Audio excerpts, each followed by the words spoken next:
Wir sind Emo. Ja, Ja.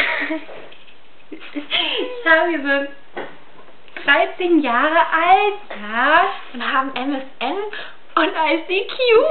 Genau, und ja, wir suchen beide einen ganz, ganz knuffigen, süßen Emo-Boy. Und natürlich noch eine ganz, ganz, ganz tolle Freundin.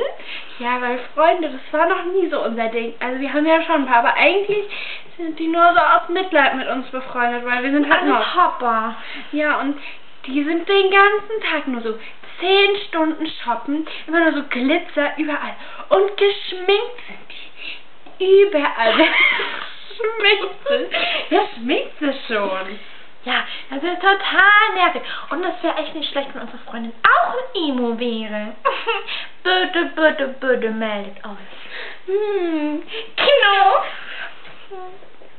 Ja, und wegen den süßen Emo-Boys, da kann ich ja dann gleich wieder eins träumen. Also, ein süßer Emo-Boy, ja, ihr wisst ja alle, wie die aussehen, halt so alle gleich und man verwechselt die dann auch öfters mal untereinander, aber ist ja nicht so schlimm.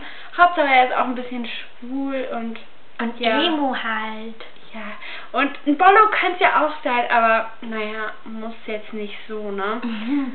Ja. Und er sollte schon zwischen 14 und 18 Jahre alt sein. Ja, naja, das war es dann eigentlich so.